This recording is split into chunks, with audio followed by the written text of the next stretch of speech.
वालेकुम स्टूडेंट्स।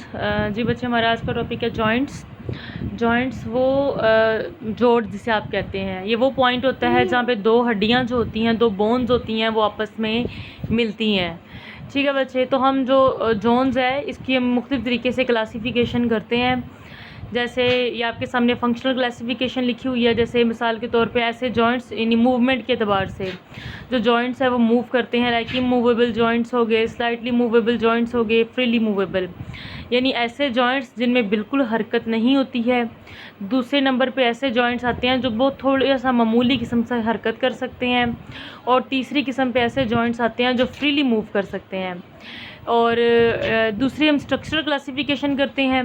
जी बच्चे, जैसे फिब्रिस जॉइंट हो गए, कार्टिलेजिनस जॉइंट हो गए हैं और साइनोवियल जॉइंट हो गए हैं।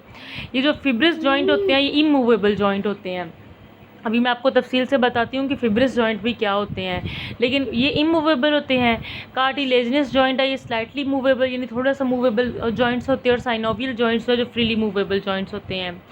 जी बच्चे, तो सबसे पहले हम आते हैं फिब्रिस जॉइंट्स की तरफ, यानी इमूवेबल जॉइंट्स जो है ये वो जॉइंट्स हैं जो जहाँ पे दो बोन्स आपस में मिलती हैं। फिब्रिस का लफ्ज़ निकला फाइबर से, यानी एक जो हड्डी होती है उसमें से धागे निकलते हैं जो दूसरी हड्डी के साथ पेवस्त हो जाते हैं, अच्छी तरह फिक्स हो जाते हैं, जिसकी वजह से वो हरकत बिल्कुल भी नहीं कर सकते।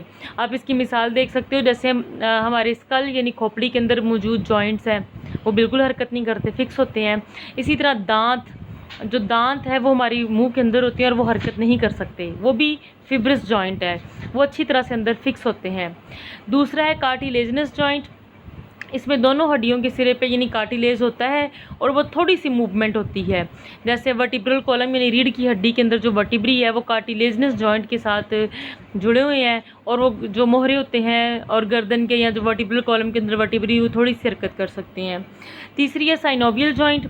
ये मूवेबल जॉइंट्स होते हैं, जैसे हमारी टांगों के जॉइंट हो गए हैं, कोहनियों के जॉइंट हो गए हैं। इसमें क्या होता है कि दोनों हड्डियों के दरमियान जैसे एक ये आपके सामने जैसे ये देखें, ये एक बोन है और ये आ गई है दूसरी बोन, ये दोनों बोन है, ये जॉइंट बना रही है। तो इनके ऊपर एक ऐसे करके ऐसे मेम्ब्रेन मौजूद होती है इस तरह से, ठीक है। इसने इसको, ये मेम्ब्रेन है और यहाँ पे इसको अच्छी तरह से ऐसे कवर किया होता है, और दरमियान वाली जो स्पेस है इसके अंदर फ्लूइड भरा होता है। तो ये जो स्ट्रक्चर बन गया है ना दोनों का, इसको कहते हैं लिगामेंट, यानी लिगामेंट ने इन दोनों को जोड़ा हुआ है, और दरमियान में अंदर की जानिब एक मेम्ब्रेन भी है और दरमियान में एक फ्लूइड भी मौजूद है जिसे साइनोवियल फ्लूइड कहते हैं। इसी वजह से इसको साइनोवियल जॉइंट भी कहते हैं। और ये इसको लुब्रिकेट रखता है और दोनों हड्डियों को आपस में रगड़ खाने से महफूज रखता है। और ये साइनोवियल मेम्ब्रेन, ये मेम्ब्रेन है और ये अंदर की जानिब जो है ये फ्लूइड भरा हुआ होता है। तो साइनोवियल जो जॉइंट है फ्रीली मूवेबल जॉइंट होते हैं। ये देखिए साइनोवियल जॉइंट है, ये आपके सामने डायग्राम भी बनी हुई है, ये देखो आप गौर से देखो ज़रा इसको, ये एक बोन है, ये दूसरी बोन है, ये सॉफ्ट टिश्यू है बोन का, और ये आगे साइनोवियल मेम्ब्रेन आ गई है। और ये दरमियान में क्या भरा हुआ है, इसके फ्लूइड भरा हुआ है, और ये कार्टिलेज है, यानी दोनों बोन के जो सिरे हैं कार्टिलेज से कवर की हुई हैं, और ये है साइनोवियल कैविटी जिसके अंदर फ्लूइड भरा हुआ है। तो इसको ओवरऑल मजमूई तौर पे हम लिगामेंट कहेंगे जिसने दोनों बोन को जोड़ा हुआ है। इसको ऐसे जो यानी साइनोवियल मेम्ब्रेन थी और फ्लूइड को साइनोवियल फ्लूइड कहते हैं। तो ये वाले जो होते हैं इसको साइनोवियल जॉइंट कहते हैं, और ये फ्रीली मूवेबल जॉइंट होते हैं, जैसे टांगों के कोहनियों के जॉइंट वगैरह मौजूद होते हैं। तो साइनोवियल जॉइंट आगे फर्दर दो, इसकी वजह से आगे 6 ग्रुप है, लेकिन आपकी बुक में 2 लिखे हुए हैं, ball and socket joint and hinge joint. तो बच्चे, जी बच्चे, सबसे पहले ये साइनोवियल जो मेम्ब्रेन है उसकी उसी की करैक्टरिस्टिक्स लिखी हुई हैं, इनको आप ज़्यादा जितना बुक में लिखा है बस उतना ही याद करें। जी बच्चे, तो इनका काम होता है स्ट्रक्चर को, जॉइंट कैविटी को, न्यूट्रिएंट्स वगैरह। ये साइनोवियल फ्लूइड का फंक्शन क्या है जो दोनों जॉइंट के दरमियान में होता है, और ये रिमूव करता है माइक्रोब्स वगैरह को, लुब्रिकेंट्स वगैरह को। तो जो बच्चे हम पढ़ रहे थे कि इसका पहले जॉइंट की टाइप है बॉल एंड सॉकेट जॉइंट, जो साइनोवियल जॉइंट की पहली टाइप है। बॉल एंड सॉकेट जॉइंट का मतलब होता है इसमें एक हड्डी बॉल की तरह होती है इस तरह से, उसका सिरा ऐसे बॉल की तरह होता है, और दूसरा हड्डी ऐसे सॉकेट की तरह होती है इस तरह से। तो इस सॉकेट के अंदर ये जो बॉल वाली हड्डी है ये ऐसे फिट हो जाती है, ठीक है। तो इसलिए इसको बॉल एंड सॉकेट जॉइंट कहते हैं। ये ऐसे जॉइंट होते हैं जो फ्रीली घूम सकते हैं। जैसे कंधे का जॉइंट हो गया, आप इस बाजू को घुमा सकते हो। जैसे आप इसी तरीके से जो आपका हिप जॉइंट हो गया, आप टांग को घुमा सकते हो।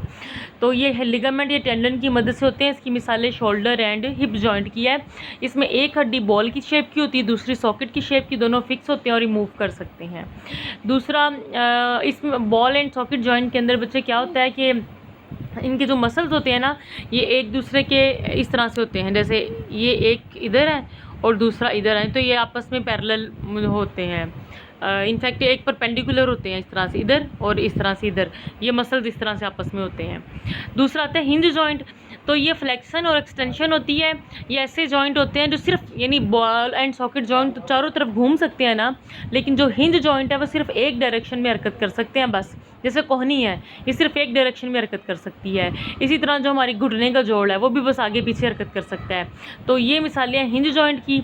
इसके अंदर जो मसल है वो भी उसी तरीके से अरेंज होते हैं। जैसे ये कोहनी का जॉइंट है, एक इस तरह से मसल है और एक इस तरफ से, एक इधर होता है जॉइंट के मसल जो होता है। तो ये आपस में देखिए परपेंडिकुलर के तौर पे इस तरह से अमल कर लेते हैं। तो ये हिंज जॉइंट है। और तीसरी जो जॉइंट है, इसका जो तीसरा जॉइंट है, इसका आपकी बुक में तफसीलात नहीं बताई हुई, जैसे इसकी डायग्राम दी हुई, तो मैं आपको ज़रा एक्सप्लेन कर रही हूँ कि डायग्राम देख के कन्फ्यूज़ ना हो जाना। ये पाइवोट जॉइंट होते हैं। इसमें एक जो जॉइंट होता है ये इस तरह से होता है, दूसरा इसके अंदर ऐसे फिक्स होता है जो घूम सकते हैं, जैसे गर्दन है।